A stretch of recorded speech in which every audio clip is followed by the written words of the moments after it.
our investing series, where I try to teach the basics of finance and investing. So welcome aboard.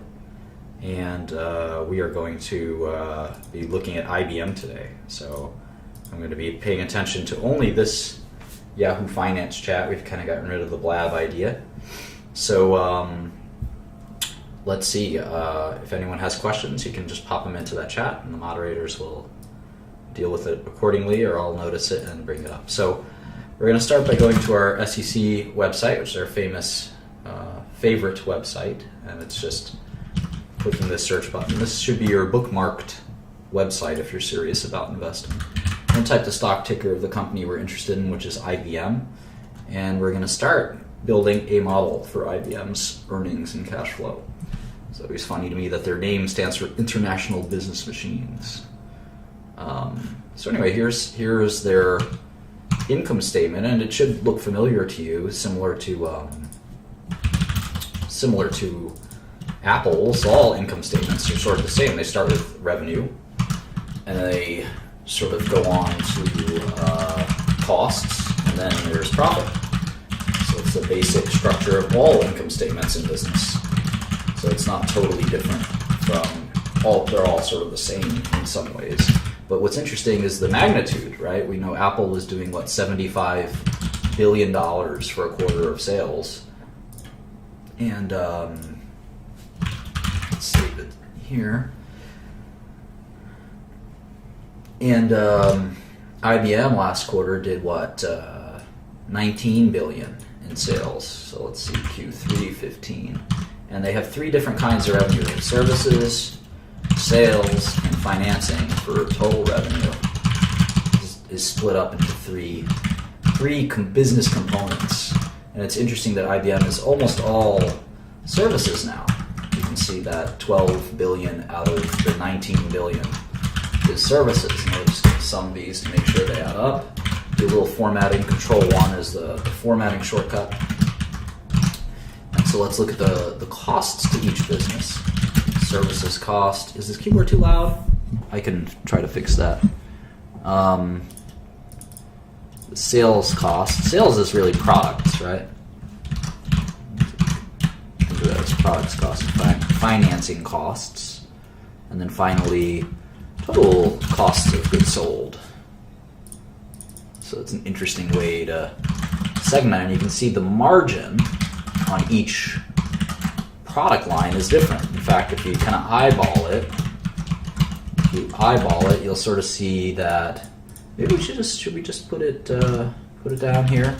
Services gross margin, sales gross margin, financing gross margin. How do we do that? We'll see how that goes. So let's see. Sales gross margin is $4.2 billion. So even though the bulk of the sales are coming from services, you guys should see that the product line is much more profitable. It's actually most of the profits are coming from the product. And the financing is pretty small. So total gross margin is, let's see, revenue minus total cost of goods sold, which is $9.4 billion, or just all the gross profit lines individually. So you can see IBM for every $19 billion, so let's say it's about 50% gross margin, right? Let's do that. So it's gross profit instead of gross margin, although those are sort of the same. So we can see for IBM, their gross margins are about 49%. Does anyone remember what Apple's were? Apple's gross margins?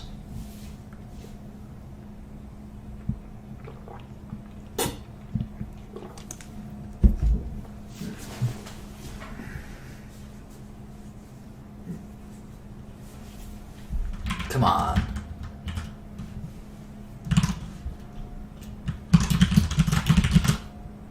%, yeah. So IBM kind of keeps 49 cents of every dollar, whereas Apple keeps 40. It's kind of interesting.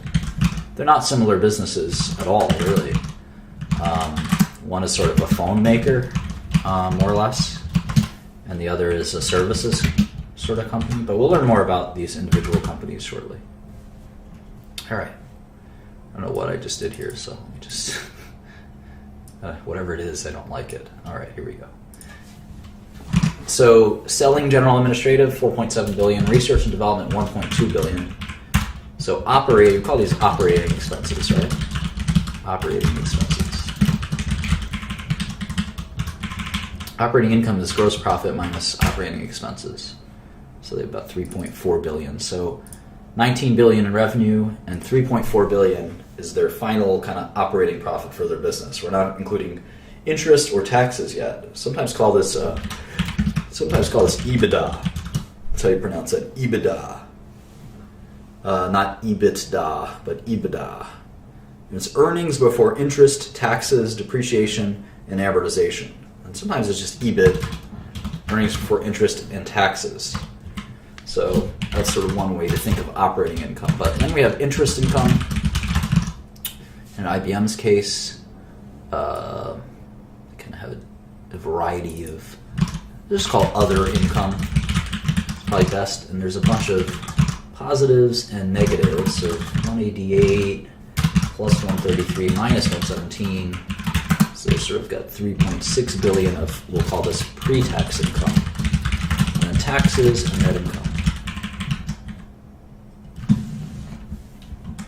Taxes, I'll try to be quieter on the keyboard, sorry about that. Taxes of 659 yields net income of 2963. Let's see, we're off by one, which always disconcerts me. It could be due to rounding. It's often due to rounding, so I'm sure it's fine, but I'm a stickler for detail, and I see that we're off by $1 million. That, for whatever reason, always ticks me off.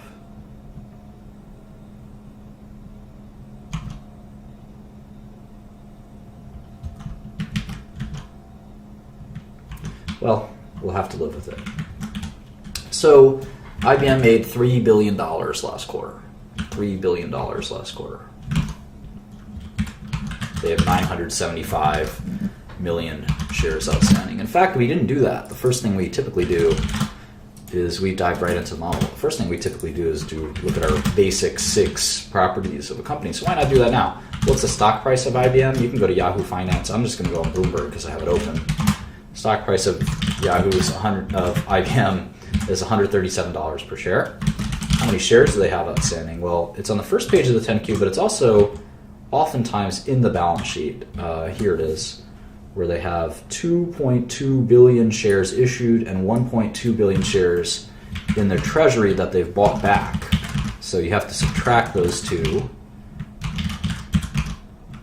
and you get 970 million shares outstanding, at least as of the end of Q3 15.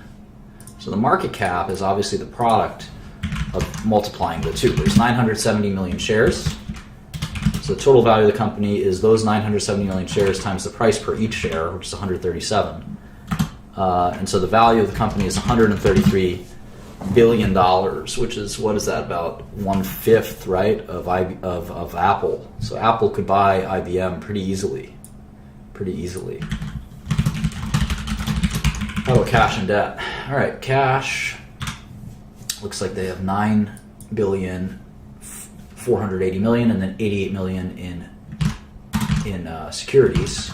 So I include that 88 million. They have accounts receivable, financing receivables. That's interesting. Financing receivables. How do we treat those? Interesting. I think that they're not really receivables in many ways. So we're going to ignore those in terms of cash. Long-term financing receivables, etc.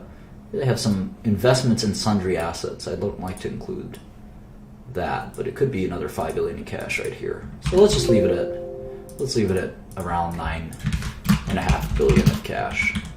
How about debt? Here's a big slug of debt, $32 billion of debt. So they have a little bit of leverage, as we like to say. They have debt. Here's a short-term debt, $7.5 billion.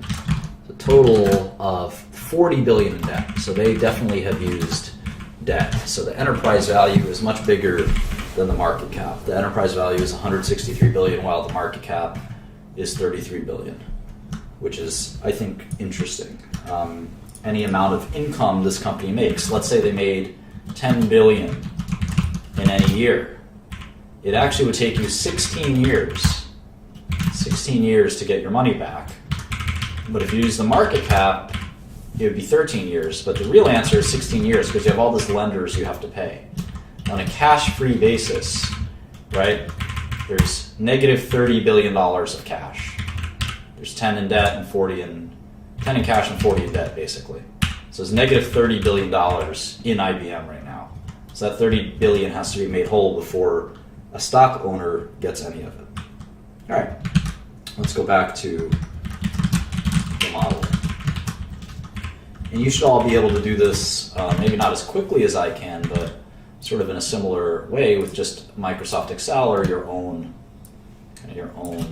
spreadsheet software, like I think Google has Google Spreadsheets.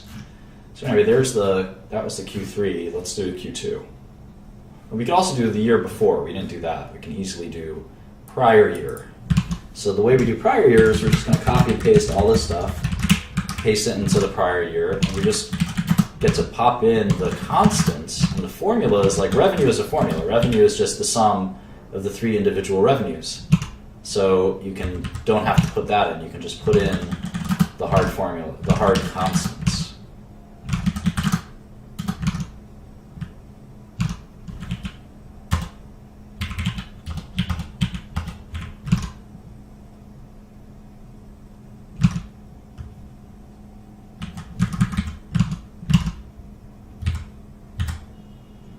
Sorry, I don't know why I'm so confused.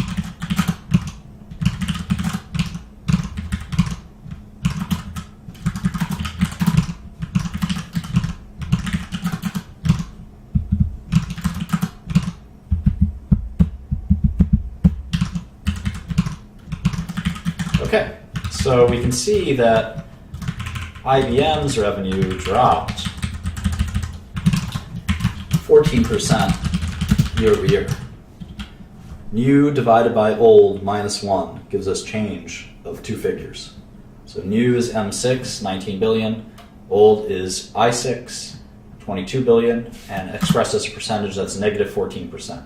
So obviously this company is shrinking. IBM has significant issues as opposed to Apple, which grew 2% last quarter, right?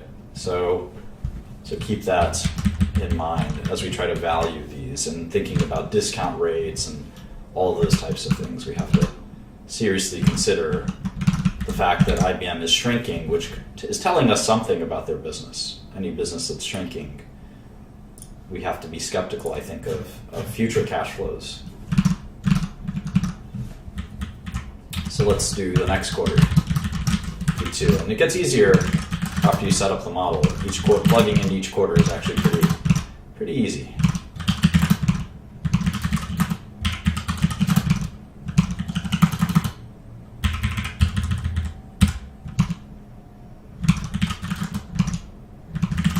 This terrible toothache. It's the first time I can't wait to see my dentist. See what is going on here. All right, so here you can see IBM is just typically making about $3 to $4 billion every quarter. So we'll worry about what that's like shortly, what that means shortly. But as you plug in these numbers, it's a little boring, so you want to kind of notice things as you plug them in, right?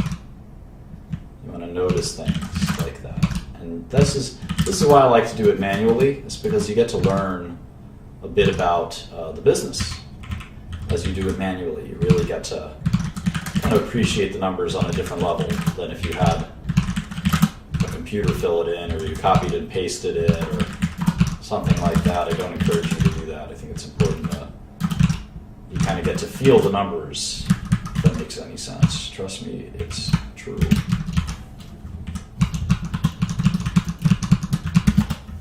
All right, 4250.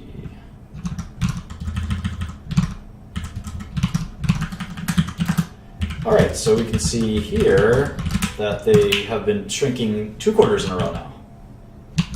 2 quarters in a row now. Margins have been pretty steady around 50%.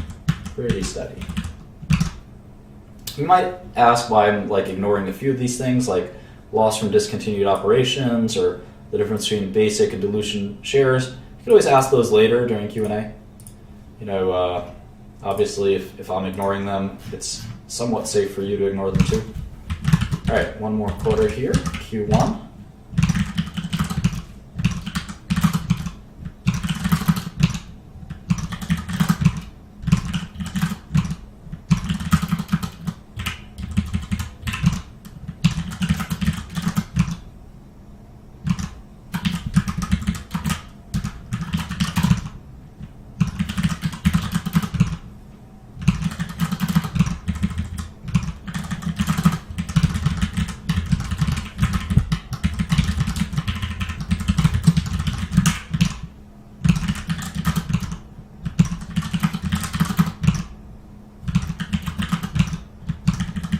See, this only takes a few minutes if you become kind of used to it. You can very quickly get these numbers in there. And the goal isn't to get the numbers in there. The goal is to interpret the numbers and understand them, and make sure that you have a good sense for, you have a great sense for the business as a whole.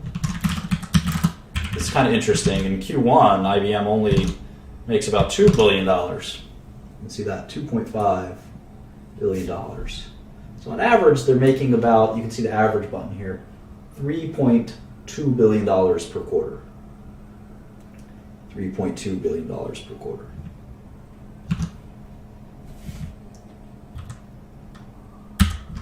All right. Now for the 10K, I like to read the press release. I've explained why before.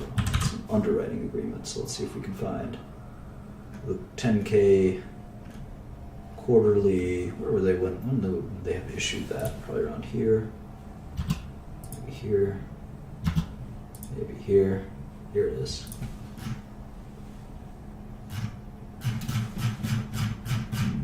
Maybe not.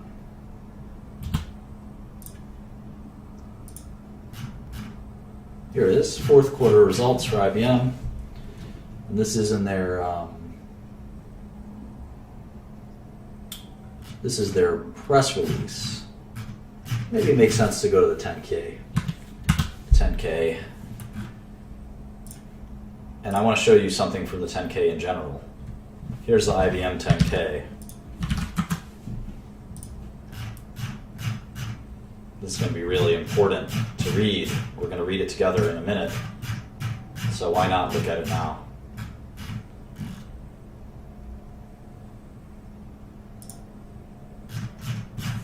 They have the sort of two parts of the 10K. A lot of companies have been doing this lately.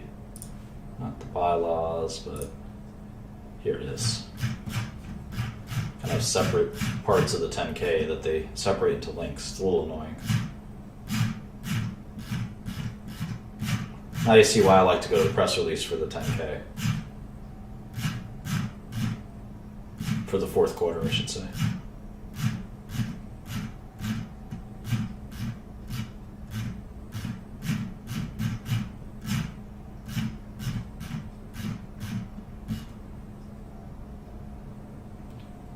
Here it is. So because this is the full year 2015, we can infer that the fourth quarter is simply the aggregation, right? 49, 911 minus all of these, if that makes sense. This is 29, 967. This is 1864. And if we subtract, if we add all these up, we get 22,058. And for the full year, it's 81,742, which is just about the same as their 10K, but perhaps a rounding error in there of $1 million, not a big deal.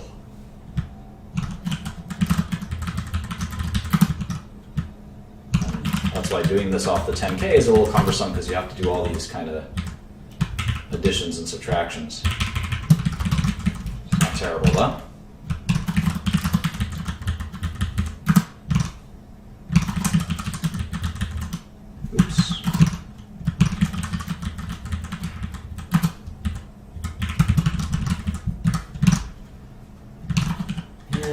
Done.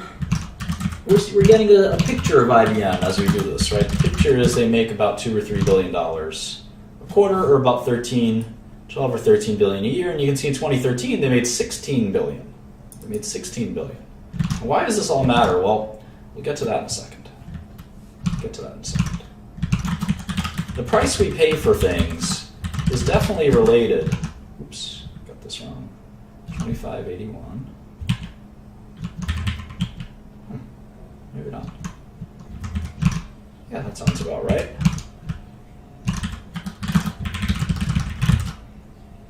No, I still got a little off here. Let's see. There it is.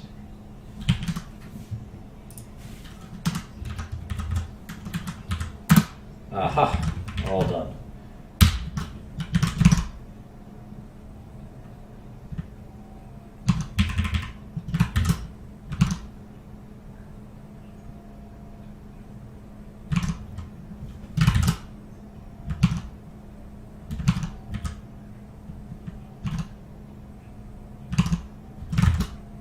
Perfect. Okay. I'll do the same thing for Q4. And then we'll be ready to do some analysis. But obviously the price we pay for assets is directly related, obviously, to the amount of cash we get out of those assets. If I told you I'd pay you $1 a year, we determine the value of that to be something like $25 a year forever. If I told you that you could buy that for $10, you'd be very excited because it typically would go for $30 or $25 or thereabouts. The same thing applies to equities. We want to get the most bang for the buck. And we can do that by evaluating the cash we kind of expect to get as a shareholder from a company, like an IBM. And we do that with our NPV calculations. So we're almost done plugging and chugging here, and you can see how a professional investor would start to try to value a company like IBM.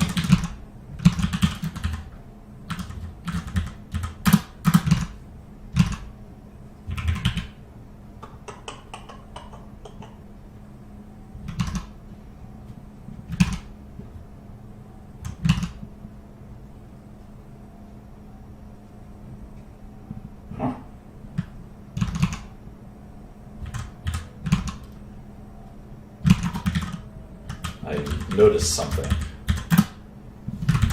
They seem to have had a windfall of some kind last year. No matter.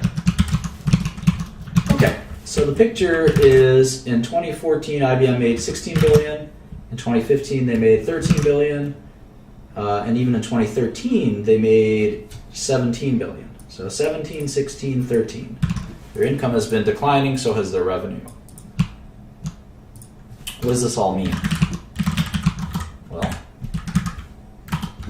we've done this before where we've taken NPVs, and we're going to do that one more time. So now we'll have done it for two companies.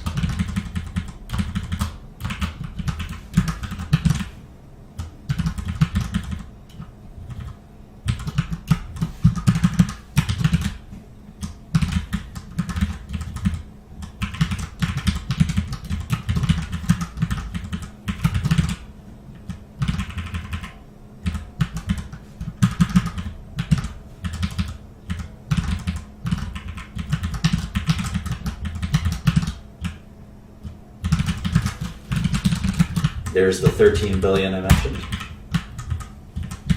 And so now what will IBM grow in how will they grow in 2016? You can see that they've been declining about 10% a year. So let's assume, for argument's sake, that they'll decline 10% a year even further. So times 0.9 would give us that 10% a year kind of decline. I mean, I assume that it will slow down at some point, right? Like maybe let's start declining 5% per year. It seems pretty crazy if they were going to decline that much every year, right? How about gross margin? You can see it's been 50% since as far back as we can look, right? So let's assume it'll stay at 50%. gross profit times 0.5. And the margins should go down as revenue goes down, right? Typically. Well, let's assume that for now.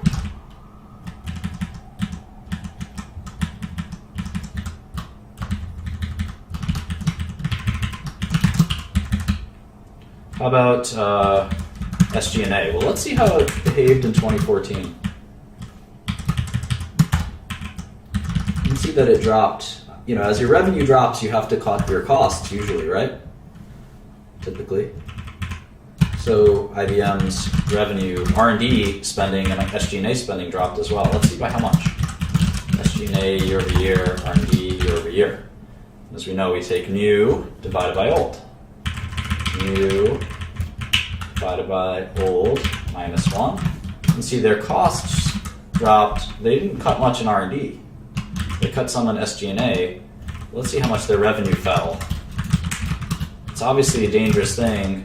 When your revenue is falling faster than your costs, your profit will really start to fall. And you can see that's kind of what happened here.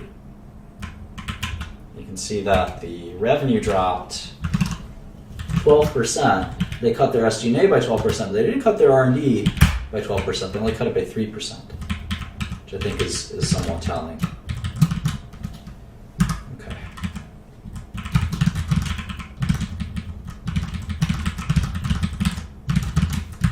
And that's why their net income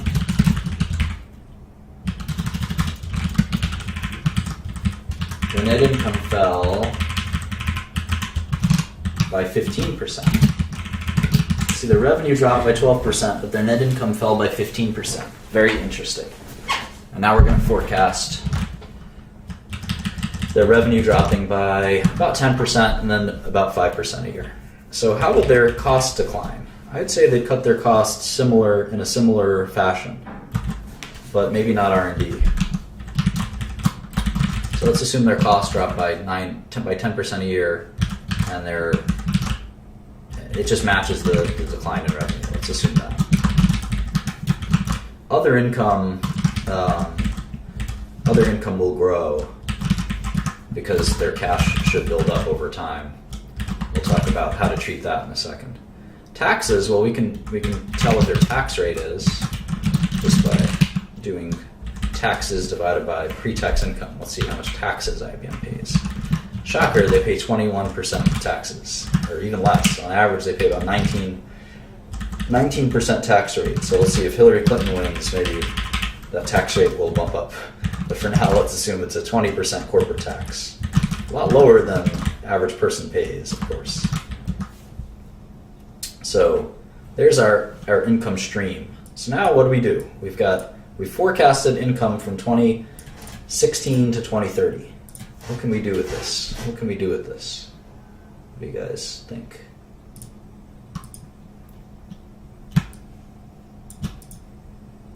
We have them going from 11 billion to 12 billion to 10 to 9 to 8 to 7 to 6 to 5.